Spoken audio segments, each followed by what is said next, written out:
Assalamualaikum warahmatullahi wabarakatuh. Perkenalkan, nama saya Safani Setiawan, asal kelas 11 MIPA 2, nomor absen 30. Macam-macam akad transaksi dalam interaksi sosial. 1.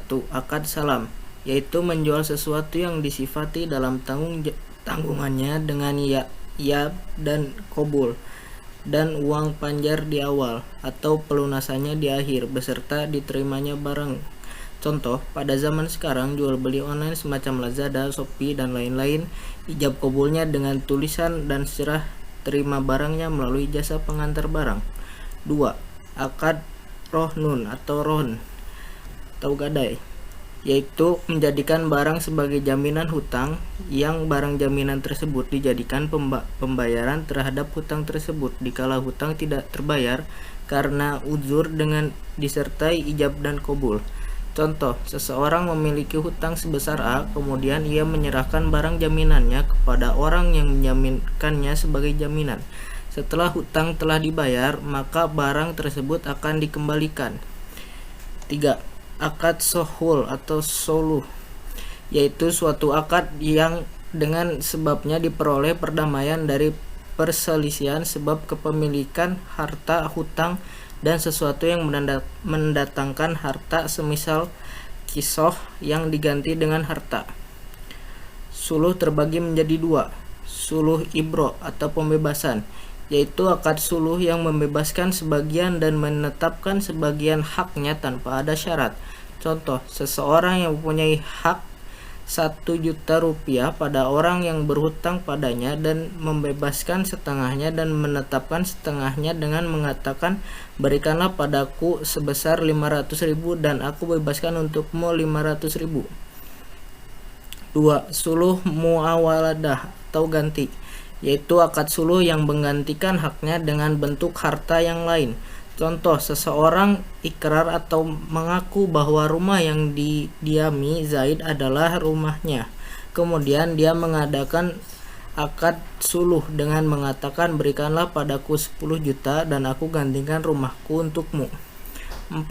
Akad hawalah, yaitu akad memindahkan hak seseorang A dan tanggungan orang yang memindahkan, muhil B, kepada tanggungan orang yang dipindahkan padanya, muhal alih C. Contoh, Suci punya uang 1 juta pada Ani dan Ani punya uang 1 juta pada kita. Dengan demikian Ani punya hutang 1 juta pada Suci, sedangkan kita punya hutang 1 juta pada Ani.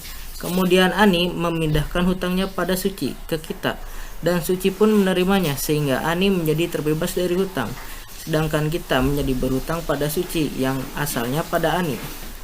Akad loman, yaitu akad kesanggupan menanggung utang orang lain, yang mana akad ini jika utang orang lain itu diketahui besarnya. Contoh, ucapan Umar sebagai domi atau orang yang sanggup menanggung kepada penjual usub untuk Zaid yang sedang membeli barang pada penjual tersebut.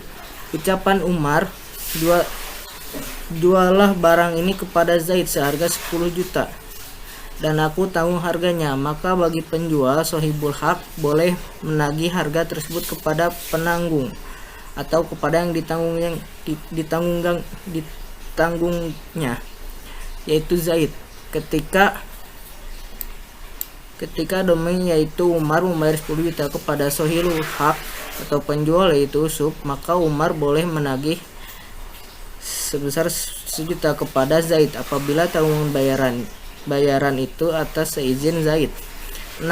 Akad waqalah, menurut bahasa adalah menyerahkan, sedangkan menurut syara adalah menyerahkan seseorang pada sesuatu yang dapat dikerjakan olehnya, dan sesuatu itu dapat digantikan pekerjaannya kepada seseorang untuk mengerjakannya ketika yang mewakilkannya masih hidup.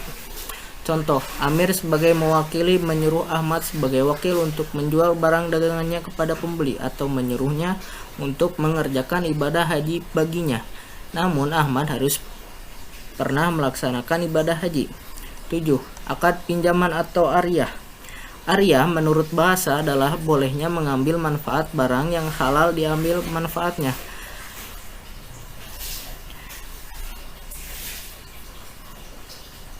dari orang yang beramal karena Allah Subhanahu wa taala atau orang yang meminjamkan atau pemilik barang, serta tetapnya barang tersebut untuk dikembalikan kepada pemiliknya.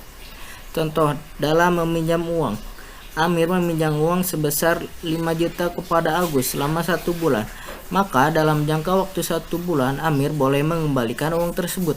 Dan jika melebihi batas waktu 1 bulan, maka Agus boleh menagih kepada Amir. Jika Amir belum bisa membayar, sebaiknya diberi waktu penangguhan untuk membayar dan tidak ada penambahan uang saat pengambilan. Akad jualah, yaitu kesanggupan seseorang untuk menjadikan pengganti atau membayar upah tertentu atas suatu pekerjaan.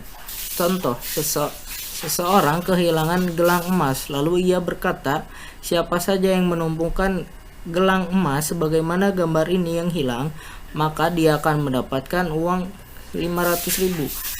Maka ketika orang mengembalikan gelang emas yang ditemukannya, ia berhak memperoleh 500.000 dari orang yang melakukan sayembara itu. 9. Akad wadiah atau titipan, yaitu suatu akad yang mengharuskan terhadap penjagaan karena wadiah merupakan amanah titipan barang. Contoh, Ahmad menitipkan uang sebesar 500.000 kepada Amir dan Amir meminta izin untuk memanfaatkan uang tersebut untuk modal dan akan memberikan 20% dari keuntungan tersebut kepada Ahmad. Dan apabila Ahmad mengambil titipannya kapan saja, maka Amir siap untuk mengembalikannya secara utuh. Terima kasih. Wassalamualaikum warahmatullahi wabarakatuh.